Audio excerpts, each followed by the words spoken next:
আসসালামু আলাইকুম। আমরা বাংলাদেশের মানুষ বীরের জাতি, এটা তো আমরা ছোটবেলা থেকে খাতা বই পুস্তকে পড়ে আসছি। তো বীরের জাতি খাতা কলমে শোনায় বাস্তবে আমাদেরকে কুত্তার ছানা বানায় রাখছে সারা দুনিয়াতে। আজকে সকালে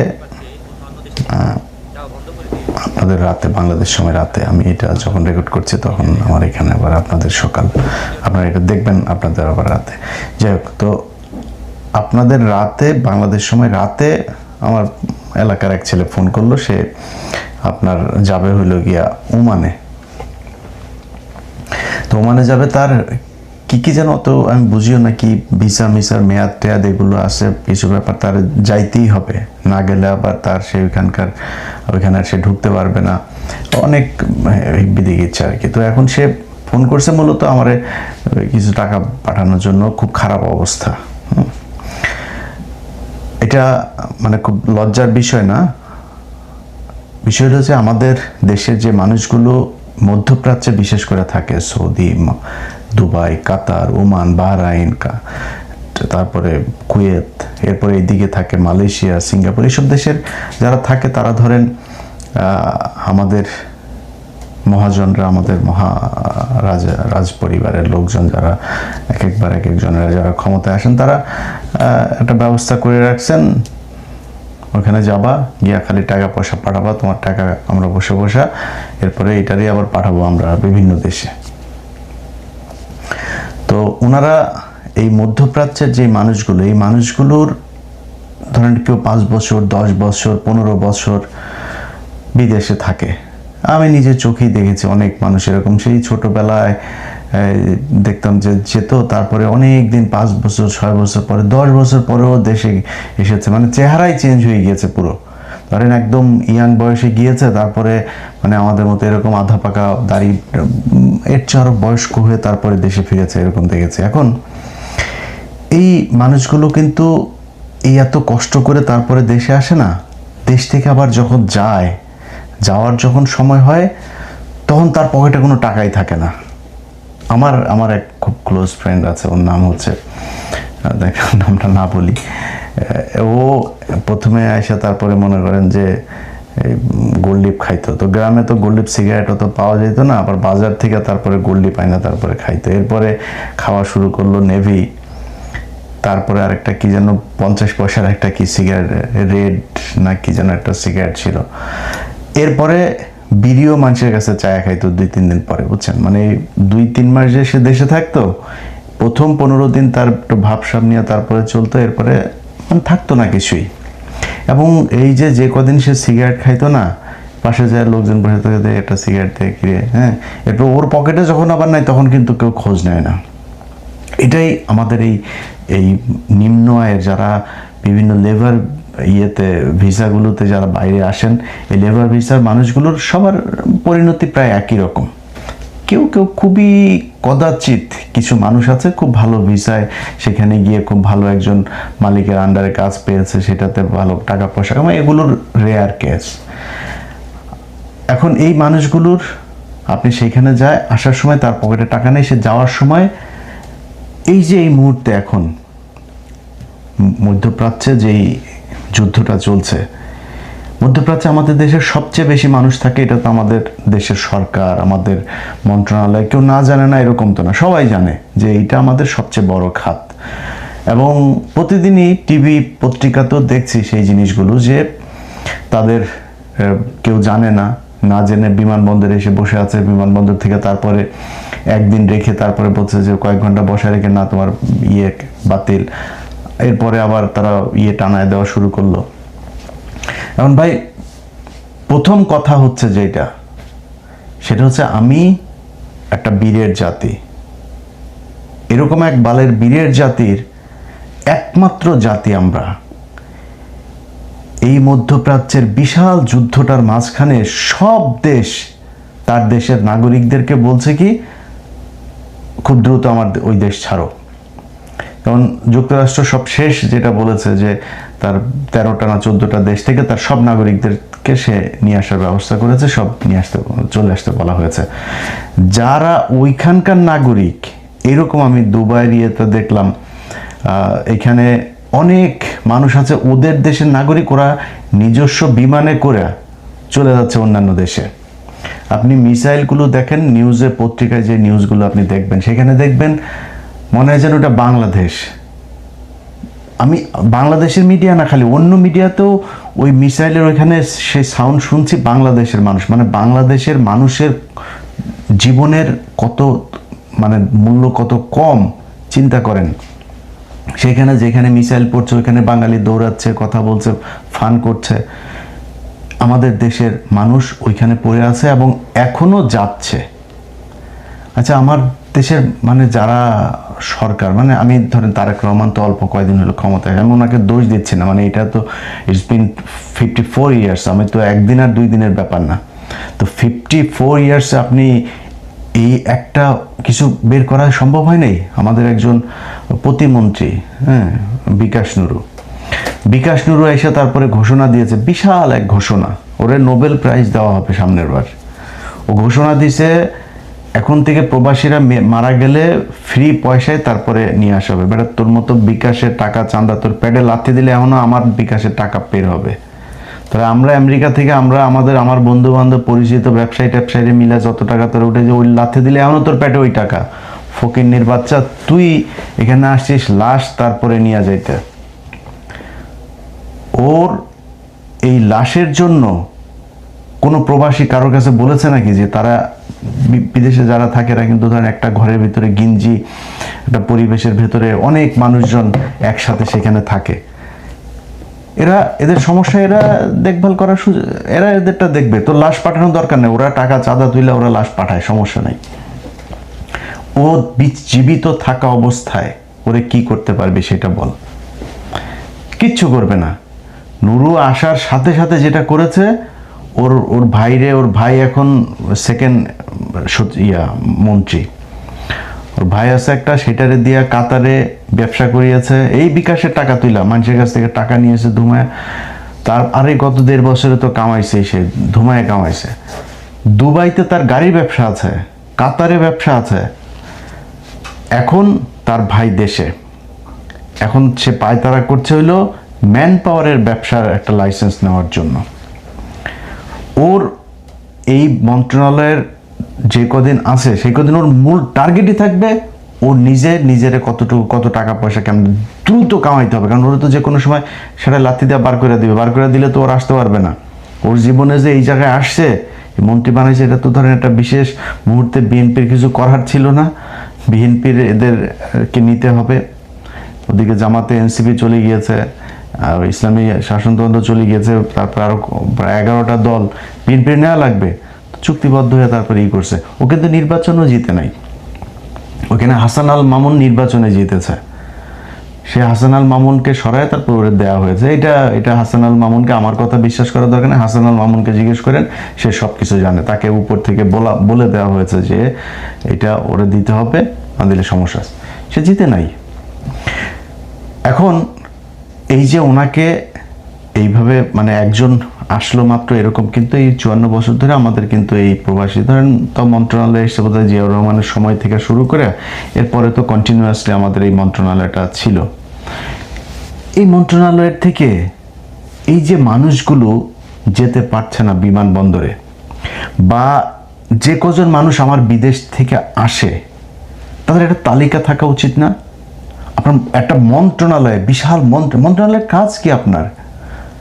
ওরা টেনশনে বাঁচে না, ওই দেশে আর ঢুকতে দেবে না, ভিসার মেয়াদ শেষ হয়ে যাবে। আরে বেটা, এটা ওর কাজ না, এটা সরকারের কাজ। মন্ত্রণালয়টা করা হয়েছে এই জন্য, এই প্রবাসীদের সুযোগ সুবিধা দেখার জন্য। এরা ওইখান থেকে যাবে কি না যাবে, কবে যাবে, মন্ত্রণালয় ওই দেশের মন্ত্রণালয়ের সাথে কথা বলবে যে আমার দেশে তোমার শ্রমিক এই কজন আছে, তোমার দেশে এখন যাইতে পারবে না। যেমন বিভিন্ন দেশ 1 মাস করে ভিসার মেয়াদ বাড়িয়ে দিয়েছে।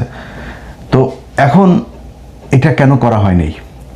তারা দেশে যখন ঢুকবে, ঢোকার সাথে সাথে আমার তালিকা থাকতে হবে কোন দেশ থেকে কতজন আসলো, তার কবে ভিসা যাবে কবে, তারে ভাই তারে কন্টিনিউয়াসলি তার একটা নাম্বার রাখতে হবে, ওই নাম্বারে তারে কন্টিনিউয়াসলি মেসেজ পাঠাইতে হবে যে তোমার রিমাইন্ডার দিতে হবে যে তোমার এই তারিখে ভিসার মেয়াদ শেষ, তুমি বিমানের টিকিট কাটো, কবে যাবা। ভাই ওর সব ফ্যাসিলিটিস যা দরকার, এই একমাত্র এই মধ্যপ্রাচ্যের এই মানুষগুলো এই দেশটা টিকিয়ে, একদম এর বাইরে বাংলাদেশের কিচ্ছু নাই, একদম কিচ্ছু নাই। এই বাংলাদেশটা কলাপস করবে যদি না কি মধ্যপ্রাচ্যের মানুষরা যদি সব মানে আমরা তো আর বলতে পারবো না যাবো না, না যা তো উপায় নেই, তাই মানুষ যায়। মধ্যপ্রাচ্যের সরকারগুলো যদি বলে আমরা বাংলাদেশের মানুষ আনবো না, না খায় মারা যাবে, এই দেশটা জাস্ট পরের দিন শ্রীলঙ্কা হয়ে যাবে। এখন আমাদের বলা হয় যে আমরা হইলাম গিয়া বিশাল আকারের এক জাতি, যুদ্ধ করে তারপরে আমরা বিশাল বাল ফলায় ফেলছি, 71 সালের পর থেকে আমরা বীরের জাতি হয়ে গেছি। বেটা 71 সালের আগে এই দেশে আদমজি ছিল, নিউজ প্রিন্ট ছিল, কাপ্তাই ছিল, এই সংসদ ভবন, এই জাহাঙ্গীরনগর বিশ্ববিদ্যালয়, রাজশাহী বিশ্ববিদ্যালয়, ওসমানী বিশ্ববিদ্যালয়, চিটাগাং বিশ্ববিদ্যালয়, মেডিকেল, এসব এদের করা, এই কমলাপুরটা এদের করা। এই ভাই এগুলি বাদ দেন, মানে অবকাঠামোর কথা বাদ দেন, যতগুলো মিল কল কারখানা ছিল পাকিস্তান আমলে সবগুলো বন্ধ হয়ে গিয়েছে। আমরা বীরের জাতি হয়ে তারপরে স্বাধীন হইয়া কি বাল ফালাইলাম, দুইটা বাল ফালাইছি আমরা। এক, আমাদের মহিলাদেরকে ন্যাংটা বানায় এখন এই যে গার্মেন্টসে কাজ করতে দিয়েছি, আর আমাদের পুরুষদেরকে পাঠাই দিয়েছে হইলো মধ্যপ্রাচ্যে যাও, কাম করে খাও, টাকা পাঠাও, আমার পেটে টাকা ঢুকুক। এর বাইরে কারো কোথাও কোনো জায়গায় আমাদের জন্য কিচ্ছু নেই। এই যে যারা রাজনীতি করেন না, দেখছেন মির্জা আব্বাস হাত মিলাইছে, হাত মিলায় দেখেন না, হাত মিলায়, আর যেই হাত মিলায় আবার হাতটা আবার দেখে, বুঝছেন ময়লা হয়ে গেল না, ওরা তো জীবনে যায় না ওইখানে, ওরা এই ভোটটার জন্য খালি সেই আমাদের সাথে একটু এসে হাতটা মিলায় 5 বছর পর পর, এছাড়া তো আমাদের সাথে মিলতে চায় না। যান আপনি এখন যান মিলতে, দেখেন আপনি মিলতে পারেন কিনা, পারবেন না। এইভাবে আমাদেরকে ওরা প্রজা আর ওরা হচ্ছে রাজা, এই নিয়মে গেল 54 বছর এই দেশ চলেছে। এখন আপনারা যদি বলা হয় যে ভাই করণীয় কি, করণীয় আপনার হাতে, আপনাকে করতে হবে। আপনাকে এমন মানে শাসন ব্যবস্থার সাথে যারা আছে, যারা আপনাকে ওই চাকরের মতো ব্যবহার করবে, আর আপনি ব্যবহৃত হবেন হয়ে তারপরে তারে রাজা বানাবেন, রাজা বানাই দিয়ে তারপরে আপনি ফকিনের মতো পিছিয়ে পিছিয়ে চামচামি করবেন, এটা যদি আপনি মাইন্ড সেট আপ করে রাখেন, আপনি সারা জীবন এটাই করতে হবে। এখানে আমার তো ধরেন আমার তো প্রচুর মানে বিএনপির লোকজনের সাথে আমার বিশাল খাতির। আমি এখানে এই নিউ ইয়র্কে আমার যত মানুষ আছে বেশিরভাগই বিএনপির লোকজন, জামাতের লোকজন। তো জামাত তো এখানে নামে ওইভাবে সংগঠন নাই, তো বিএনপির সংগঠনটাই আছে, যে কারণে অনেককে চেনার সাথে খুব কথা হয়। এদিন আমরা এক বাসায় গিয়েছিলাম, তো আমার সাথে ব্যাপক তর্ক, বুঝছেন, সে আমার সব বুঝাইতেছে। আমাদের বাঙালির সমস্যা হলো যে কারণ আমি যতটুকু জানি, ধরেন আমি যখন একজন আমার চাইতে বেশি জানা মানুষের সাথে কথা বলি না, তখন আমি একদম মানে বলদের মতো বসে থাকি, আমি শুনি, ওনার কাছ থেকে শিখি। কিন্তু আমাদের দেশের মানুষের স্বভাব হইলো জানুক আর না জানুক, ও সব জানে, এটা বুঝাইতে হবে। ও যে জানে না এইটাও জানে না। তো আমার সাথে বিশাল তর্ক, মানে বিএনপি এসেছে, বিএনপি কি, মানে নানান ধরনের কথাবার্তার বিশাল একজন ইতিহাসবিদ। তো তারা আমি মানে অনেকক্ষণ চুপ করে থেকে দু একটা কথা জবাব দিচ্ছিলাম, দিয়ে তারপর অনেকক্ষণ পরে চুপ থেকে আমি তারে বললাম যে ভাই আপনি বিএনপির কি? ও আমি বিএনপির কিছু না, বিএনপির কিছু না, এখানকার একটা আছে, সংগঠনের সাথে আছে, যুবদলের সাথে।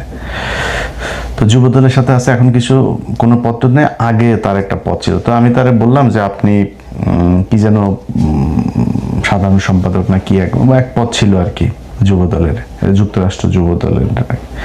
তো যাই হোক, সে ব্যক্তিকে আমি জিজ্ঞেস করলাম যে ভাই আপনি যে এই যে এতক্ষণ যে আপনি আমার সাথে এগুলো নিয়ে কথাবার্তা বললেন, তর্ক টর্কগুলো, অনেক কিছু আপনার কাছ থেকে শিখলাম, আমি একটা জিনিস একটু শিখতে চাই। সেটা হলো জিয়াউর রহমান বিএম এর কত লং কোর্সের কততম লং কোর্সের অফিসার ছিল।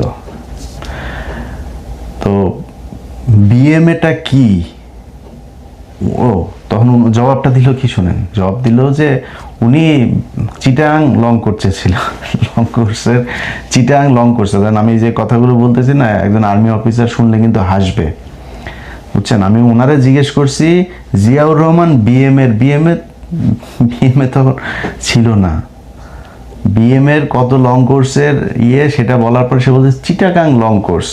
কারণ এটা আপনাদের বুঝাইতে গেলে মানে অনেক বুঝাইতে হবে, বিস্তর আলোচনায় যাইতে হবে। মানে আর্মির লোকজন হাসতেছে যে জিয়াউর রহমান চিটাগাং লং কোর্সের ছিল। তো আমি তারা বললাম আপনি এই যা বললেন এই কথাটা একটু রেকর্ড করেন, রেকর্ড করে এটা নিয়ে আপনার পরিচিত কোনো আর্মি অফিসার বা কারো কাছে যা একটু জিজ্ঞেস করবেন যে ভাই আমারে এই সাংবাদিক ইলিয়াস আমার এই কোশ্চেনটা করছিল, আমি দেওয়ার পরে আমারে সে এইটা বলছে। জান আপনি এবার তো বুঝেন কত নলেজ, এই নলেজ নিয়ে তারা রাজনীতি করে। মানে যে যারে পছন্দ করে তারে ন্যাংটা হয়ে পছন্দ করতে হবে, তার ভালো যেটা ওইটাও ভালো, খারাপ যেটা ওইটাও খারাপ। আমরা কয়েকদিন আগে এই হ্যাঁ ভোট আর না ভোটের আরে ভাই এখন বড় বড় কথা বলেন যে হ্যাঁ ভোট না ভোট কিছু না, জুলাই এগুলো নিয়ে কিছু করা যাবে না, জুলাই এটা করলে সংবিধানের সমস্যা হয়ে যাবে। সংবিধান তোর বাপ বানাইছে। এই যে তোরা যে সরকারটা আছে, সেই যে নির্বাচন ইউনুস আসলো, এই ইউনুসের এই আশাটাই তো অবৈধ। 5 তারিখের পর থেকে তুই যদি নাকি সংবিধান মানতে চাস তাহলে 5 তারিখের 2024 সালের 5ই আগস্ট থেকে আজকে পর্যন্ত পুরো সময়টাই অবৈধ। এই সংবিধানের কিছুই মানা যাবে না। এটা এইভাবে যদি করা যায় তাহলে করবো। ওনারা একটু মানবে আর একটু মানবে, সেই সাকা চৌধুরীর মতো সোনাটা লাল করে দিয়ে ওনারা দেশ চালাইতে চায়। তো তারপরেও কয়দিন ধরে তারেক রহমানের কিছু কাজকর্ম ভালোই দেখছি। আশা করি তারেক রহমানরা এই জুলাই এইটা নিয়ে কোনো মানুষের সাথে কোনো বিট্রে করবে না, এটা আমাদের আশা। তো যে বিষয় নিয়ে কথা বলছিলাম ভাই, আমাদের দেশের এই আমরা যারা গরিব মানুষ আছি আমাদের সবার সমস্যা ভাই ওইটাই। আমরা হইলাম গিয়া প্রজা, ওরা হইল রাজা। এই যে ডক্টর ইউনুস ও তো ধরেন মানে আল্লাহ ওরা বাঁচায় রাখুক, সুস্থ রাখ, কারোর এই খারাপ দোয়া না করি, কিন্তু তো মরার সময় চলে আসছে। মানে অ্যাভারেজ যদি হিসাব করি তো অলরেডি এক্সপায়ার হয়ে গেছে। তো এই যে উনি, আমরা মনে করেছিলাম ওনার টাকা আছে, খ্যাতি আছে, সম্মান আছে, সব আছে, আর কি লাগবে ওনার। উনি এসেও একটা ম্যান পাওয়ারের বিজনেসের একটা লাইসেন্স করে গেছে, জানেন আপনারা। এই ডক্টর ইউনুসও একটা ম্যান পাওয়ারের আর অনেক কিছু করছে, জানবেন এগুলো ভবিষ্যতে। এই কাজটা সে করে গেছে। এই নুরা আসছে, বিকাশ নুরা, সেও করে যাবে। ওনার যে এমপি আছে সেও করে যাবে, মানে মন্ত্রী, ফুল মন্ত্রী যিনি আছেন তিনিও হয়তো করে যাবেন। এইভাবেই চলবে। তো আমার এই এত আলোচনা করলাম, এই আলোচনার মধ্যে সবচাইতে মানে খারাপ লেগেছে যে জিনিসটা মনে হওয়ার পরে, যে পৃথিবীর প্রতিটা মানুষকে এখন এই যুদ্ধক্ষেত্র থেকে তার দেশের সরকার নিয়ে যাচ্ছে। আর আমার দেশের মানুষ কেমনে পাঠাবে? সরকার খালি পাঠাইতে পারলেই বাঁচে। পাঠাবে, যাবি, টাকা কামাবি, পাঠাবি, আমি ওই টাকা বাইরে পাঠাবো। এটাই আমাদের দেশের সোনার বীরের জাতি। কারণ আমি আবার একটু বাজেভাবে বললে আপনাদের অনেকের খারাপ লাগে, যে কারণে বললাম না। এই বালের বীরের জাতি 71-এর পর থেকে করে পিছন দিয়ে বাস ঢুকায় তোমাদের বীরের জাতি বানায় রাখছে। এত সুন্দর করে বলতে পারি না, তাই বলতে পারলাম না। যাই হোক, আশা করি এই দেশের মানুষ অন্তত তারা তাদের নিজের স্বার্থটা বুঝবে, কি করলে তাদের এই অধিকারগুলো তারা ফিরে পাবে, কারা তাদের অধিকার এগুলো ফেরত দেবে, সেটা নিয়ে যুদ্ধ করবে। সেটা নিয়ে তারা তাদের প্রতিটা দেশের আলাদা আলাদা সংগঠন থাকতে পারে, যে আমাদের এই সমস্যা একজন, আপনারা সবাই মিলে হোয়াটসঅ্যাপ গ্রুপ খুলবেন, আপনাদের ফেসবুক পেজ থাকবে, এক এক দেশের আলাদা আলাদা, ওই দেশের সবাই ওইখানে সবার সমস্যা ওইখানে জানাবেন। সমস্যা জানায় ওইখানে যদি না করে, একসাথে সরকারকে ওইখান থেকে নিয়মিত সংবাদ সম্মেলন করবেন। বাট ওই আওয়ামী লীগ বিএনপি দোচায়ও না, হ্যাঁ, আওয়ামী লীগ বিএনপি না দোচায়। তোমরা কামলা খাটতে গেছো, আমিও কামলা খাটি, এখানে কামলা খাটতে গেছো, কামলা খাটো, ওইখানে ওই জায়গাটায় এক থেকে একটা গ্রুপ খুলো, একটা অ্যাসোসিয়েশন খুলো, একটা সংগঠন খোলার পরে ওইখান থেকে নিয়মিত সংবাদ সম্মেলন হবে, সরকারকে বিভিন্ন দাবি দেওয়া হবে যে আমার দেশের মানুষের এই সমস্যা হচ্ছে, এই হচ্ছে। একটা হোয়াটসঅ্যাপের মেসেজের কয়েক লক্ষ মানুষ জেনে যাবে। সবাইরে নিয়ে এইভাবে গ্রুপ করে তারপরে সিটি ওয়াইজ আপনাদের গ্রুপ থাকতে পারে করে। সরকার যদি আপনাদের কথা না শুনে রেমিটেন্স পাঠাবেন না, বলবেন এত মাস আমরা রেমিটেন্স পাঠাবো না। এই যে রিজার্ভ না, প্রতিদিন পত্রিকা খুললে দেখবেন রিজার্ভ 32 বিলিয়ন, আজকে 35 বিলিয়ন হয়ে গেল। তোর বাপের টাকা না, এটা এই কামলাদের টাকা। এই কামলারা বহুত কষ্ট করে, ছোট বাচ্চার সাথে দেখাও হয় না, 5 বছর 10 বছর বয়স হয়ে যায়, বাচ্চার সাথে দেখা হয় না বাবার। এটাই মধ্যপ্রাচ্যের এদের পরিণতি, এটাই মানে বাস্তবতা। তো এই জায়গা থেকে আমরা বের হইতে চাই। যারা আমাদেরকে চাকর বাকর মনে করে তারপরে এই রাজার মতো আমাদের প্রজা বানায় রেখেছেন, তাদের কাছে অনুরোধ থাকবে এই মানুষগুলোর নিয়ে একটু চিন্তা করেন, এবং এই সব সময়ে কিভাবে কি করা যায়। সরকারের যদি ভর্তুকিও দিতে হয়, তাদের পাসপোর্ট থেকে শুরু করে ভিসা পাওয়া, ওই দেশে পাঠানো, ওই দেশের কাজটা ঠিকমতো পাইলো কিনা। আরেক চুরি হইল গিয়া সবচাইতে, এই যুব ক্রীড়া মন্ত্রণালয়ের অধীনে আপনার এই যে ট্রেনিংগুলো করানো হয়, এই ট্রেনিং এখানে যদি ভালোভাবে ট্রেনিং সেন্টারগুলো খুলে যদি নাকি তাদেরকে ট্রেন আপ করায় তারপর পাঠানো যাইতো, যে যাচ্ছে তারও লাভ হইতো, আমাদেরও লাভ হইতো। ইন্ডিয়া থেকে একজন মানুষ যেই টাকা কামায়, আমরা 5 জন 10 জন মিলে ওই টাকা বেতন পাই না। আমি মধ্যপ্রাচ্যের কথা বলছি। তো এটা ঠিক করা যাইতো যদি আমরা ট্রেন আপ করায় মানুষকে পাঠাইতে পারতাম। ওই ট্রেনিংও দুর্নীতি, পাসপোর্টে দুর্নীতি, ওর ভিসায় দুর্নীতি, ওইখানে কাজ যেটাতে নেয় সেটা আরেক কাজে নিয়ে যায়। সব দিক থেকে এই মন্ত্রণালয়ের কোনো দায়িত্ব পালন করে না। ওইখানে যে অ্যাম্বাসি আছে তারাও করে না, ওইখানে অ্যাম্বাসি কিন্তু কুকুরের মতো ব্যবহার করে। এইভাবেই চলছে। তো সরকারের কাছে অনুরোধ থাকবে, তারেক রহমান, আমি এতক্ষণ যা বললাম কিছু কিন্তু তারেক রহমানের বিরুদ্ধে না, উনি মাত্র এসছেন, ওনার কাছে আমাদের দেখার আছে, দেখি 6 মাস 1 বছর দেখি উনি কি করেন। তো তারেক রহমান, আপনার কাছে অনুরোধ থাকবে যে এই মন্ত্রণালয়টারে একটু ঠিক করেন। যদি ঠিক করেন, আপনারা যদি নাকি মানুষকে পাসপোর্ট করানো, ভিসা পাওয়ানো, এগুলো যদি মন্ত্রণালয় থেকে সঠিকভাবে করাইতে পারেন, তাহলে আমার মনে হবে। আমি গতকালকে একটা বক্তব্য শুনলাম, ওই যে হুমায়ুন কবির ভাই, উনি সম্ভবত এই বিষয়ক বোধহয় উপদেষ্টা হয়েছেন, প্রতিমন্ত্রীর পদমর্যাদায়, না পররাষ্ট্র মন্ত্রণালয়ের বোধহয়। ওনার এক বক্তব্য শুনলাম, উনি বলছেন যে ওনাকে ইফতারের ঠিক 20 মিনিট আগে তারেক রহমান ফোন করেছেন, তাড়াতাড়ি বিমানবন্দরে। কেন এটার জন্য তারেক রহমানকে ফোন করতে হবে কেন? মন্ত্রণালয়ে আপনারা বাল ফালান, আপনাদের কোনো দায়িত্ব নাই? এই মানুষগুলো যে এই মানুষের টাকায় আপনার বেতন হয়, আপনার এটার কোনো দায়িত্ব নাই? এটা পালন করে না তারা অফিসার, বিশাল বড় অফিসার। তো আপনাদের এই সংগঠনগুলো যদি ঠিক রাখেন, আমার মনে হয় এদেরকে এই চাপে রাখা যাবে। আর দেশের ভেতরেও, দেশও যখন যেটা রাজনীতি করবেন না, এই যে কুত্তার মতো যারা আপনাদেরকে কুকুর বিড়াল বানায় রাখে, প্রজা বানায় রাজাগিরি করে না, এদের পিছনে এই যে পাশাটা উদাম করে দেওয়া, তারপর নির্বাচনের সময় মারামারি এগুলি করেন, ভাইয়ের হাত শক্ত করেন, এগুলো করেন না, এগুলো করা বন্ধ করতে হবে। আপনারা এগুলো যদি করেন, তাহলে এই আপনাদেরকে এরকম চাকর বাকর কুত্তার মতো আপনাদের সাথে ব্যবহার করবে। আপনি একদম খুব ছোট কাজ করবেন, একদম মানে লেবার হিসাবে কাজ করবেন, কিন্তু আপনার পকেটের টাকা দিয়া আপনি রাজনীতি করবেন। আরেকজনের টাকার দিকে তাকাবেন না, আরেক নেতার পিছনে ঘুরে আরেকজনের কাছ থেকে মায়েরা কেটে খা, এভাবে আপনি জীবনে বড় হইতে পারবেন। আপনার নেতা বড় হবে, আপনি জীবনে হইতে পারবেন না। আপনার যেই নেতার জন্য বিশাল আকারে প্রেম প্রীতি দেখান, ওই নেতারে বলেন যে ভাই সামনের বছর আমি কিন্তু ইচ্ছা আছে, সামনের বছর মানে 10 বছর 20 বছর পরে স্যার আমার ইচ্ছা আছে যে আমি এমপি নির্বাচন করব। ওই পরের দিন দেখবেন যে ব্রিজের নিচে আপনার বিচে কাটা লাশ পড়ে আছে। অতএব এদের কাছ থেকে বের হয়ে আসতে হবে। বের হয়ে আপনাকে নিজের বিবেকের কাছে প্রশ্ন করতে হবে যে আপনার সামাজিক অবস্থান, আপনার রাজনৈতিক অধিকার, অর্থনৈতিক অধিকার, এগুলো আপনাকে কে দিতে পারবে, কে কার মাধ্যমে হবে, সেগুলো চিন্তা করে আপনার মানুষের পিছনে দৌড়াইতে হবে। আমি কোনো দলের নাম বললাম না, হইতে পারে সেটা বিএনপি, যার পিছনেই হোক, সেটা আপনি নিজের প্রশ্ন করবেন। কারা আপনার জন্য কাজ করতে পারে, সেটা চিন্তা করে রাজনীতি করবেন।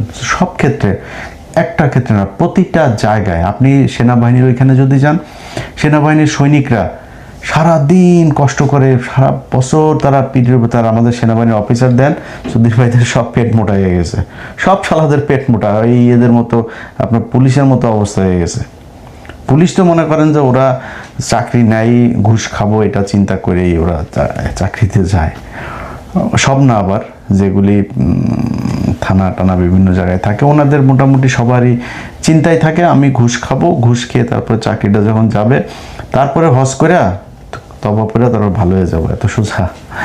সেনাবাহিনীর সৈনিকরা কষ্ট করে, অফিসাররা, ওনারা দেখেন আজকে এই যে ইরানের সাথে যেই যুদ্ধ হচ্ছে, দেখেন ইরান কোথায় আর ইসরায়েল এদিকে আপনার এটা কি যুক্তরাষ্ট্র, এরা দেখেন কত শক্তিশালী, তারপরেও তারা কত বছর আগে থেকে তারা এই মিসাইল টিসাইল এগুলো বানায় রেখে তারা যুদ্ধ করে যাচ্ছে। মানে ভাই আমার দেশে আছে কি? আপনার যে শত্রু, প্রধান শত্রু ইন্ডিয়া, এই সেনাবাহিনীর ওইটা নিয়ে কোনো টেনশন আছে? ওনারা সিমেন্টের ব্যবসা করে, বাল্বের ব্যবসা করে, তারপরে সড়কের যা মিস্ত্রিগিরি করে, ওই যে ব্রিজ কালভার্ট এগুলো বানায়, ওনারা আটার ব্যবসা করে, এগুলো ব্যবসা করে। এটা কাজ রে তোর, তোর এটা কাজ। তুই দেশ কেমনে, আমার সামনে কি কি সমস্যা আছে, কি কি বিপদ আসতে পারে, ওই জন্য আমার কি মানুষকে ট্রেন আপ করতে হবে, আমার বাংকার বানাইতে হবে, কি করতে হবে, এগুলো নিয়ে চিন্তা করবি। কিচ্ছু নাই, না আমার অস্ত্র আছে, না মিসাইল আছে, না আমার এয়ার ডিফেন্স আছে, কিচ্ছু নাই। ওনারা আটার ব্যবসা, রডের ব্যবসা, সিমেন্টের ব্যবসা এগুলো করে। তো ওনাদের তো কোনো সমস্যা নেই, ওনারা তো খায়া পেট এরকম বানাচ্ছেন। হাসিনা ওদেরকে বলে দিয়ে গেছেন যে ভাত খেতে পারবে, আগে এদেরকে ভাত দিত একবেলা, হাসিনা 3 বেলা ভাতের ব্যবস্থা করে দেন। ভাত খাওয়ায় এই চুদির বাড়িতে সব পেট মোটা করে শালারা সব এখন ঘুষ খাইয়া পুলিশের মতো অবস্থা হয়ে গেছে। তো যাই হোক ভাই, আমাদের সবাইরই সব জায়গাতেই সমস্যার অভাব নাই। সেই সমস্যা থেকে আশা করি নতুন যে সরকার এসছে তারা একটা সমাধানের দিকে যাবে, আগের মতোই চলবে না, এটাই প্রত্যাশা। আল্লাহ হাফেজ।